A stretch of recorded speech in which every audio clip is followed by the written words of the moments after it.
Okay. La.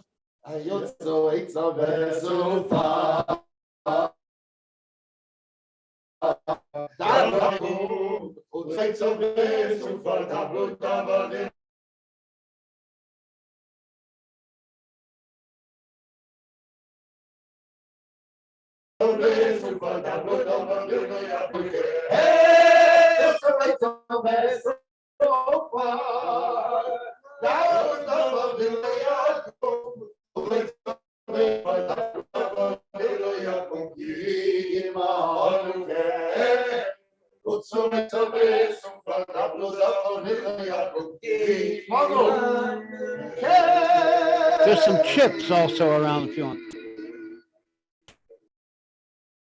Okay, so the story of tonight. Oh, hey kids, what time is it? Time for Gezintahait Street. It is time for Gezintahait Street. And the story tonight is a story from the Zohar, which we're counting the Omer now on the 33rd day of the Omer. Soon in a couple of weeks, it's going to be the Yortzeit of Rabbi Shimon Bar Yochai, who is the author. At least he said the stuff that's in the Zohar.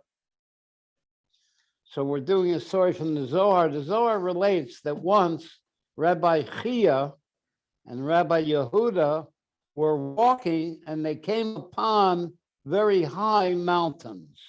And while they were on those mountains, they found themselves walking on the bones of the people of the generation of the flood. One of those bones was 300 yards long. You know, it's 300 yards, 3 football fields long. So there was an arm or a leg of one of these people from before the flood. They were such giants. Just one bone was 300 yards long. They said, these are the bones of those who had no fear of the judgment of Hashem. They were such giants, they weren't scared of Hashem. The father of the Reb Leivik explains this story in terms of Kabbalah and the supernal worlds. He says the high mountains that they were walking on represent the peaks of unholiness, called the kings of Tohu. Even though they were very great, their sense of self-importance would not make room for others, not even for Hashem. A Rebbe asked a very smart question. Why were these sages on those high, dark mountains, walking on the bones of the generation of the flood? What were they doing there? Logically, they should have been sitting in the yeshiva learning Torah, not walking among impurity and unholiness. You get the question, Gimel Aleph? Yeah, the question is, why was these tzaddikim walking, not sitting learning Torah in a base medrash, they were walking around on a mountain of evil people? Right. Now, the Rebbe says, everything in the world, even those things which fall very, very low, must finally be purified and transferred to the domain of holiness. From seeing how far the generation of the flood fell, we can realize how great their source was above. Rabbi Yehuda and Rabbi Chia symbolize the attributes of holiness, called tikkun. By walking on their bones and saying Torah, they were able to purify the generation of the flood and raise it to its source and holiness. And in this way, they were able to draw the powerful lights and revelations associated with Tohu over to the side of holiness. In the Torah portion of Lech Lecha, Hashem said to Abraham, arise and walk the length and width of the land. And by walking through the land, Abraham acquired ownership of it. In the same way, the sages transferred the bones that remained from the generation of the flood from unholiness to holiness. Our Rebbe tells us that this lesson, which the Zohar teaches, and Reb Leivik explains, can be utilized by each one of us in our service to Hashem. in the following ways. Number one, the people of the generation of the flood were huge. Their bones were 300 yards long. And this should arouse us to realize the greatness of Hashem. He could make people who are such giants. How great are your works, Hashem. Two, the generation of the flood, there weren't Hashem's judgment.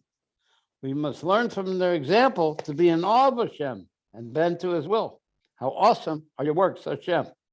As the sages say, be soft like a reed and not hard like a cedar. Three, the generation of the flood was completely wiped out, which shows the victory of holiness over evil. And this teaches that the greater the strength of the enemy, the greater the revelation of the king's strength to be victorious through his emissaries. When a Jew sees an adversary to holiness, and this is important for all of us, even if the adversary is huge and strong like the bones of the generation of the flood, he should not feel overwhelmed. It's by divine providence that he encounters this huge adversary. He surely has the power and is designated from above to overcome this adversary and turn it to holiness. And this purification on the other side is accomplished through contemplating the two verses, how great are your works, Hashem, and how awesome are your works, Hashem. And this contemplation gives us the power to avoid going in undesirable ways and to fix undesirable aspects of our world until all darkness will be changed to light. We want Moshiach now. Now means now. Now. Hey, how about a niggun of some kind? How about a niggin? Let's have a niggin. How about the Freitman and Pippic blues? Let's do the Freitmir and Pippic blues. Kenai Nahara Lordy, Freitmir and Pippic too. That why I'm out of singing, my Freitmir and Pippic blue. Kenai Nahara Lordy, baby's got a new pair of shoes. That's why I'm out of singing. My Freitmir and Pippic blue. Now you and me, baby. We both got nothing to lose. Why don't you come and join me? Sing my Freitmir and Pippic blue. Hey, Mr. Tambourine Man, you could sing them in Yiddish too. That's why I'm out of singing. My Freitmir and Pippic blues. Now come on, children. We're gonna have some fun. You ain't seen nothing like the Holy One. Tell me how long do I have to wait? Can I get Mashiach now?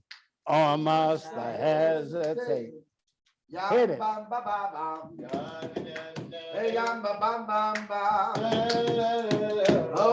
Hi, yama, mama, mama. Hey, yeah, yeah. La, la, papaya, mama.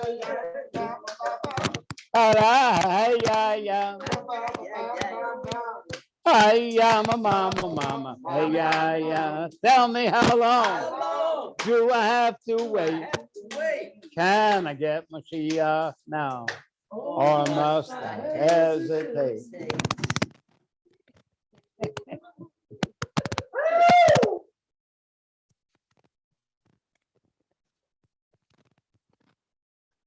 Oh, I think you're doing it. Let me get the final. Gimel Ella is going to go over the Torah that we learned last. He's teaching it to the seniors. I apologize. I forgot my reading glasses, but we'll make do. No, if it's hard for you, we can. No, it's okay. He forgot his reading glasses. Okay. So the object of the metaphor of light right? Well, you had the different metaphors. We had one of the mashalim. One metaphor was light. So the object of the metaphor of light on high is how Hashem enlivens the created world and brings them into being. The dynamic of existence from non-existence, meaning of a something to a nothing, something which exists. From a nothing. Yeah, from nothing. Yeah. From nothing comes a something that exists. And in this itself, there are two different levels. One is the enlivenment of godly energy, which is to array, like we said before, that this was what the philosophers did not understand and why they have their questions, because they don't understand this to array. Right? Array of godly energy, of light, which does not exist as it is included in its source, meaning in its source, it does not exist there, the ray. Like in the flame of the sun, there is no ray. No ray of the sun there. Yeah. And the two is that even the ray after it emerges is unlimited because it is coming out of an unlimited source. Therefore, the light of the ray has to be, in order even for that to come down, it has to be completely contracted and hidden, right? From shining its real true power and its true essence. Because since it is a ray of infinite light, if it was revealed, it would negate the existence of a separated limited void. You couldn't have limited voids if you have an unlimited light coming down, even an unlimited ray coming down. And this contracted aspect of the ray, it's called the emptiness of the light. Meaning that the light is contracted so that there could be things existing. It is contracted from its infiniteness. And from this emptiness of the light is brought into being limited voids, which are called a something, meaning they are created and limiting. And feel themselves to exist. Yeah, because the ray is infinite. Therefore, it's not a something, because a something is a definable thing. And the infinite ray is non-definable. It is not a something. Anyways, since this ray of godly light is completely hidden, since the ray of Ein Sof, right, the smallest, it's Ein Sof, it's infinite, what would happen if it would shine in its whole thing light? Everything will break. Poof would happen. That's what would happen, poof. Anyways, so since this ray of godly light is completely hidden, right, it's called a tzimtzum, it's contracted, hidden. A new light called a reflection or generation light is enabled to shine, which finally it is that light which actually enlivens the limited and separate voids and creatures. Understand, Blake? Fragi, got it? Actually, Good. Okay, now, 1 second. Now, After we created the world from nothing, now we're going on. Now, this emptiness of the light of the Tzimtzum is not really empty of godliness. Chas v'shalom, God forbid. It is merely a hiding of the revelation to the ones who receive it, meaning the ray itself is actually not contracted, meaning that there's nothing is being taken away from this infinite light, because it can't be. This light is infinite and it's always infinite. But it's contracted in the eye of the beholder, so to speak. You listening here, Fragi? This is good stuff. But the essence of the light is never moved, and it shines in the limited place, just as it did before the creations came into being, without any change at all. There's no change in the ray, because the ray is infinite, and it was infinite before creation, and it remains in its infiniteness. So when the ray of the sun lights up a room by going through a window, the ray never it's the same ray. Yeah. It just contracts itself to go into that little window. Mainly, so it's the vessel that's receiving it that can only Right. receive so much, so therefore it's great. It's like this. In fact, infinite light is what brings about two things. The infinite light is what brings about its own contraction and hiding, first of all. Because remember, nothing else can contract it. The only thing that can contract Hashem's light is Hashem's light. And two, it also brings about the limited creation that happens through this contraction. Since he is unlimited, he can do what he wants to limit the revelation of his unlimited outside. He is so infinite that he can even make his infiniteness finite and still remain infinite. Even though he's made something finite, he still doesn't become finite. He can do it and remain infinite. I think because he is higher than finite and infinite. Yeah, he's higher than He's something else completely. And with this, we will answer the question of the philosophers. What was the Because- question? Do you So the remember? question, yeah, there was 2 questions. Remember them? 2 questions. How can an infinite God create a finite thing? Yes, exactly. Right. Question 1: how can an infinite And how is being create something finite? And how is he's unchanged? Yes, Yeah. yes, that's it. That's it. We got it. The second one is if he once he creates a finite thing, how can he remain infinite and unchanged? How come? Mitzalel. This Yeah. is great. We all remember the questions. That's amazing. So this answers the question of the philosophers, because there is no change in Hashem from before creation to after creation, because everything is done through Acharei, which takes no place in his essence, in the light of his essence at all. Just like the light of the ray, like the light of the ray of the sun does not exist in the flame of the sun, so it does not affect it or change it in any way. So even though there is a light in Acharei which is drawn down to the void, because the whole existence of the ray is from the essence of the light, but the essence of the light is not completely grasped in that ray. I mean, allowing him to do other things at the same time, because he's infinite. To emanate hundreds of millions of other voids, if that's what he wants to do. He could make an infinite amount of these voids and still remain unchanged. Only that he desired only these voids that exist. That's what he desired, and in their existing numbers, and that's why he made that much. But he can make as much as he wants. The Eibishter could have as many soybeans of the Zayt as he wants. And you know what his servings of dessert is? When we do what he wants. Yeah, we do a mitzvah, we learn Torah. That's the Eibishter's Zayt.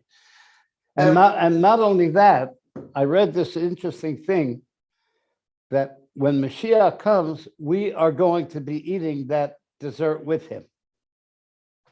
That's what it says, Amzu Konisa. This people that you acquired. You've heard that expression. Yeah, Amzu Kanisa, you have acquired this in this nation. What does it mean?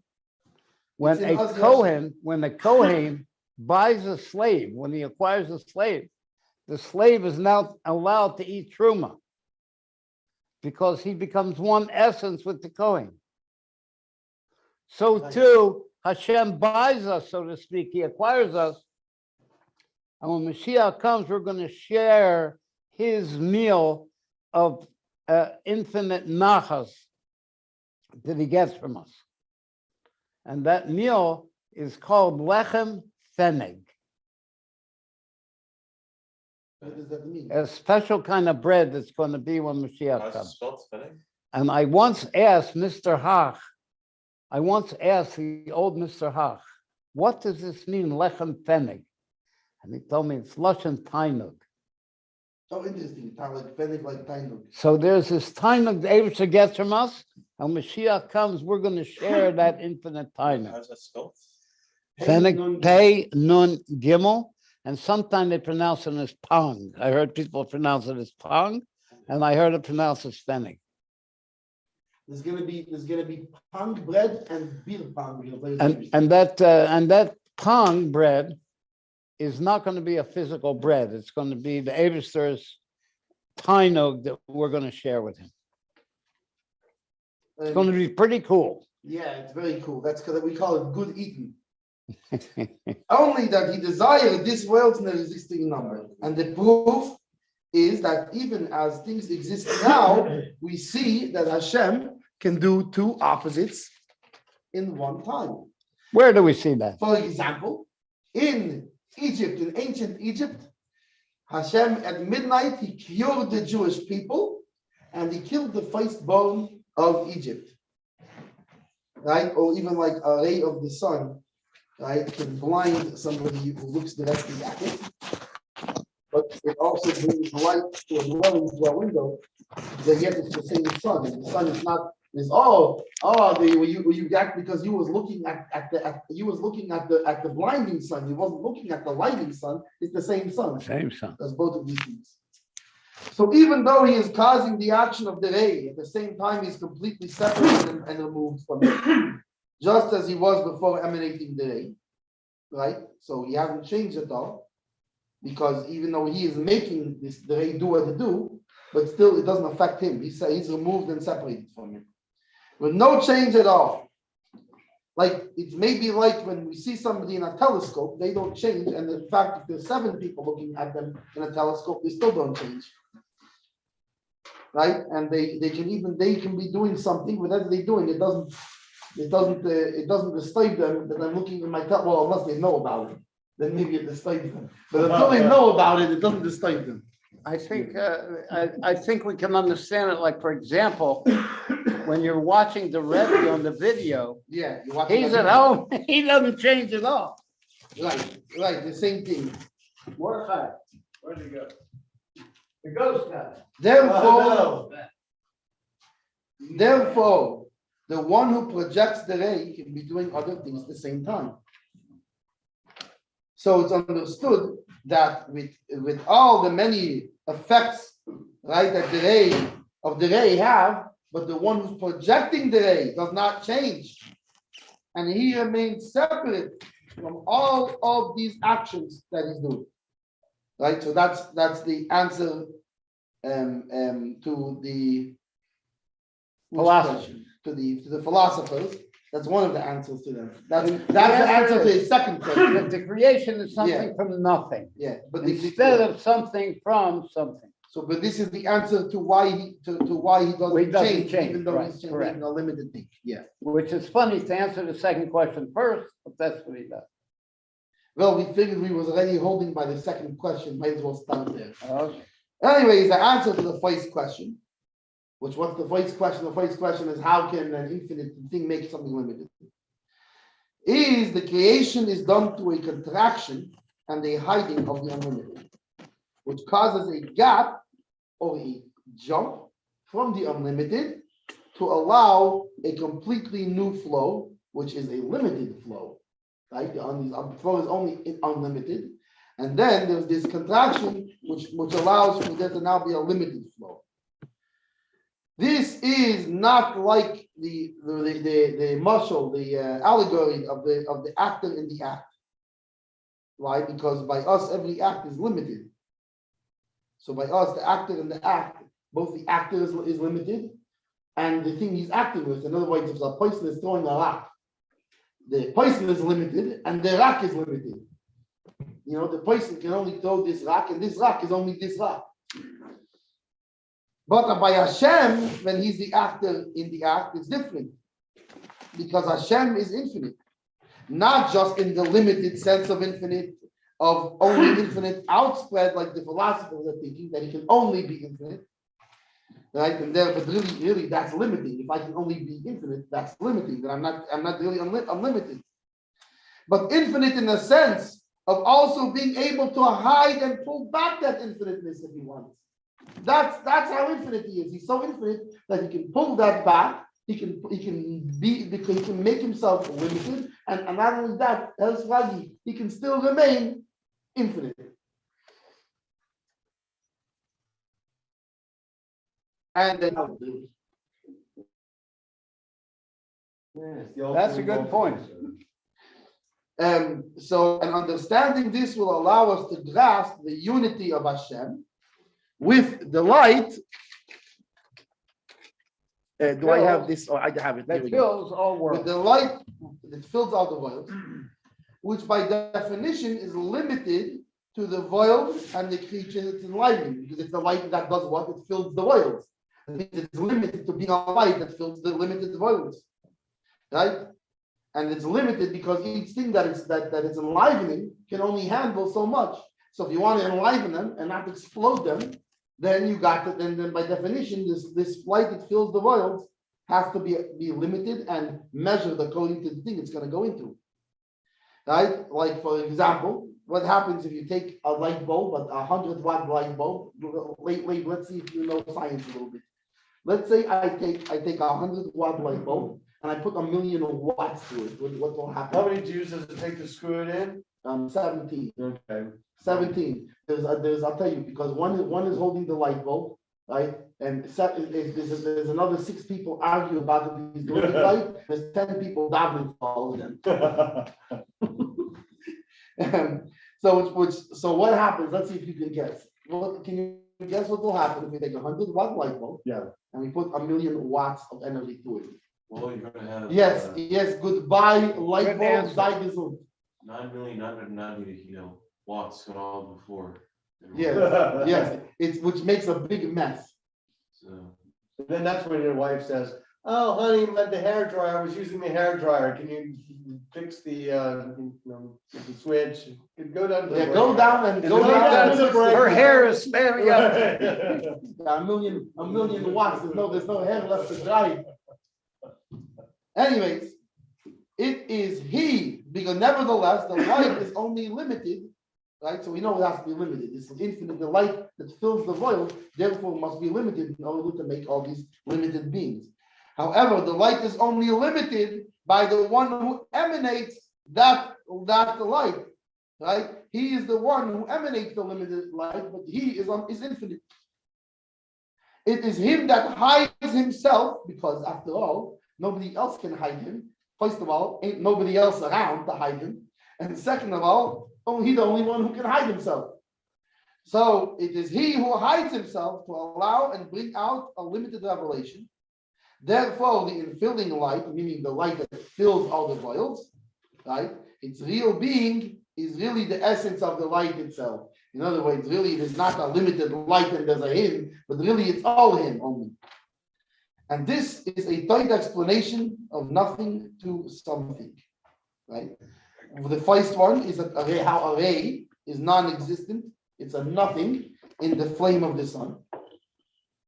The second thing is the ray itself, since it's a ray of infinite light, must be completely hidden and contracted because it has to allow for something limited to come out of it. And the third one is that the limited existence is from the true nothing, the ineffable, ungraspable nothing of Hashem himself, who no thought can grasp. Even the highest, even the angels, even the ministering angels cannot grasp Hashem. The angels, even Adam Kadmon, Even Adam Kadmon cannot grasp with his thought, Hashem. Yeah, all the upper worlds, nothing. They cannot grasp Hashem at all. Because in the final analysis, it is he himself who creates and enlivens the creations. And that is the meaning of Havaya is Elokim, right? It's like we say, Shema Yisrael, Hear Israel, Havaya Elokeinu. Havaya is our Elokim. Havaya Elokim is like in Aleinu. Also, yeah, Havaya Elokim. Know this day that Havaya is Elokim. Yeah. And that Havaya is Hashem himself in his infinite being and his all-encompassing ability, while Elokim is the level that he hides himself in order to allow for a separate creation. But really, it's all one, because Elokim is not a separate thing. The Ray is really not a separate thing. Really, the Ray is just is included in the sun. It's really, the Ray is just Hashem making this Ray, and it's all one. Hero Israel, Hashem Elokeinu, Hashem Echad. Hashem is one, Hashem Echad. And this up to here is the metaphor of the sun and its Ray. Very nice. That's very beautiful stuff. Yeah. I agree. What about that one that he sings that about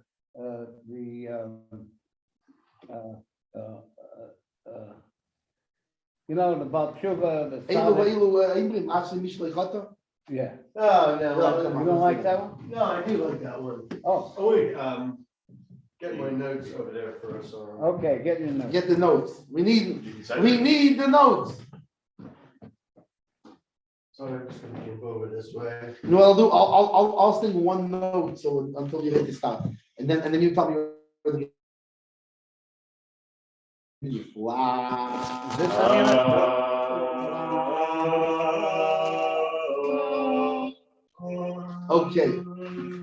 Okay. Now Did you find the oracle?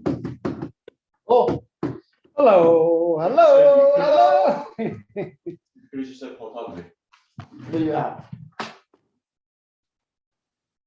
Oh, you thought, why do you need the codes for that? So I know how to sing it. Oh, okay. That one is, wait, tell me, we have to start in the right place. Oh. Te yo ye na na na na na mo ye de ma ma. Te yo ye na na na na na mo ye de ma ma. Te yo ya la la. Ah oh yo ye de ma ma. Oh ye na na na na na. Oh yeah, dear mama. Say oh yeah, na na na na na. Oh yeah, dear mama. Say oh yeah, na no. Say yeah. Oh yeah, dear mama. Say yeah, yeah, yeah, yeah.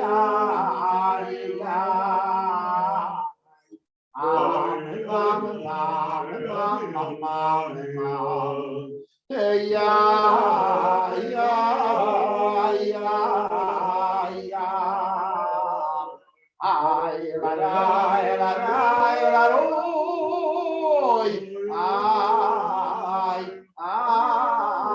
ya ya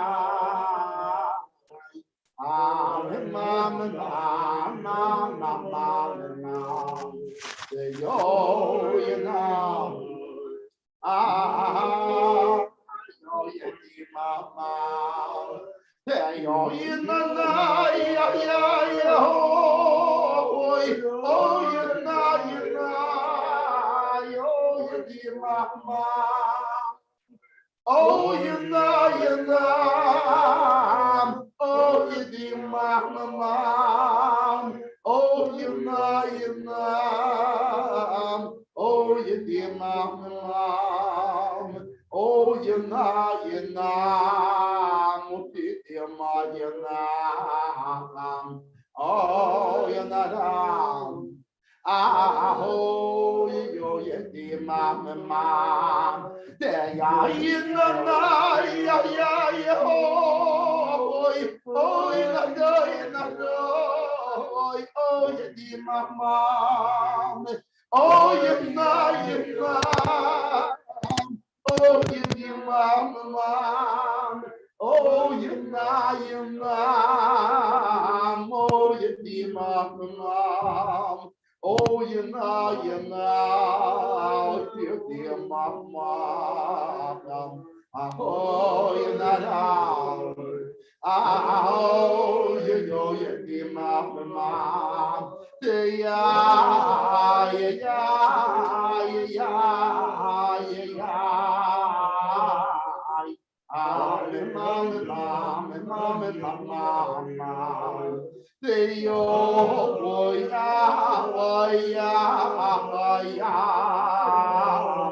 oh yeah la la la la la oh yeah ay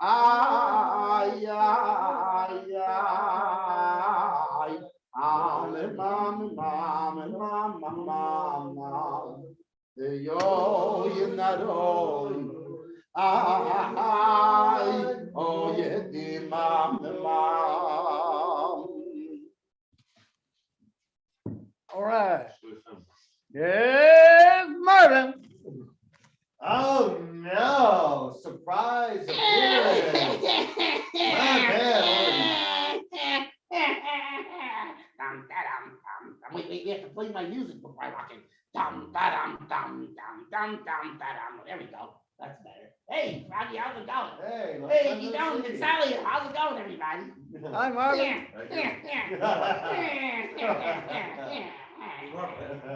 think it's been a year. Yeah, Marvin, we missed you. yeah. I was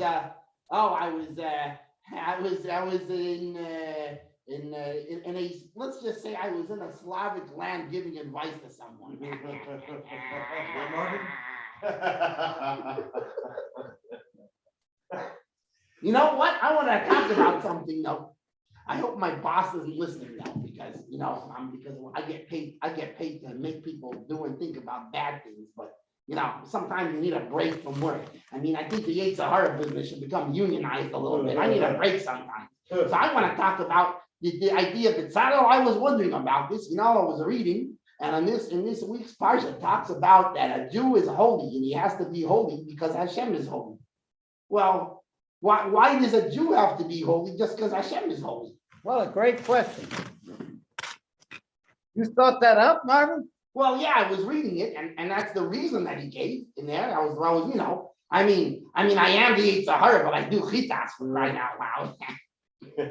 So I was reading, and it said that you should be holy because I am holy.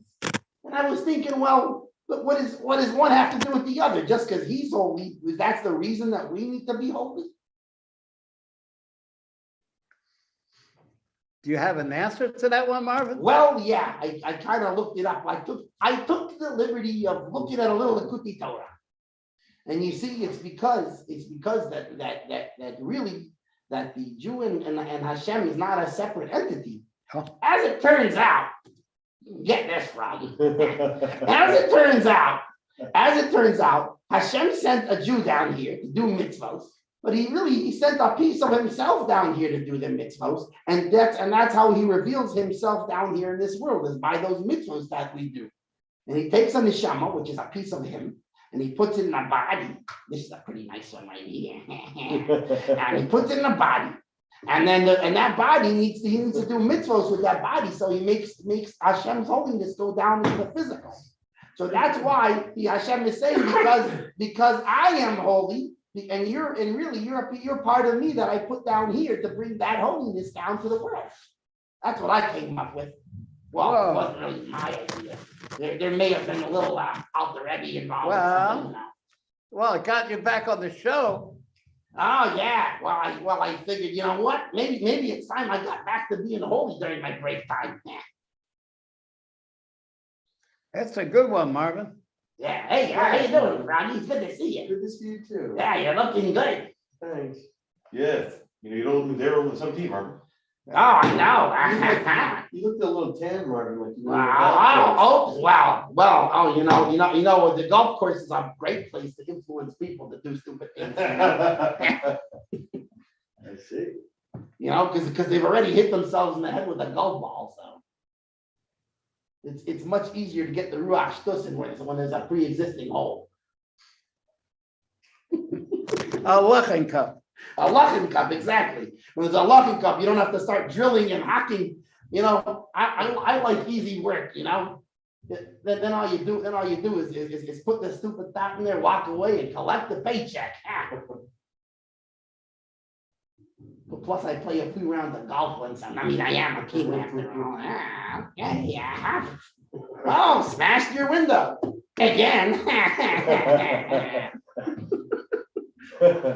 Okay, what are we holding at now?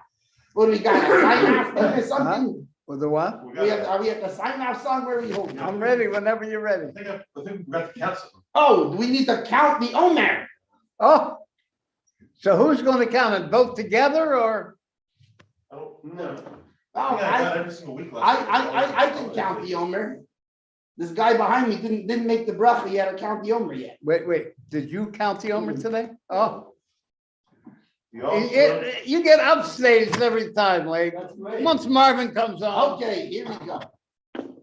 Baruch atah Adonai Eloheinu melech haolam asher kideshanu b'mitzvaysav v'tzivanu al sefiras ha'aymer. Who has not counted the Omer, please say word for word with Marvin. Hayayim Young, esrim don't. yayim Young, shehem Chan, shnei Shanae, shavuos Shavuos, v'shisha Vishisha, yamim Young, la'aymer. Laimer. Today is 20 days, which they are 2 weeks and 6 days of the counting of the Aymer. Are you worried he didn't say a bracha? Is that why he worked? So he'll say it tomorrow night. He didn't lose anything. Huh?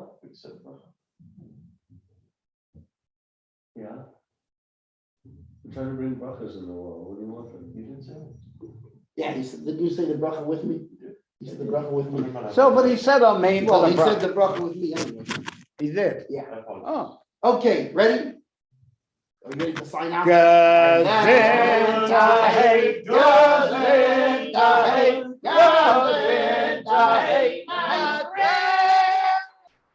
Remember, kids, Gezintahait. Yay. Yay.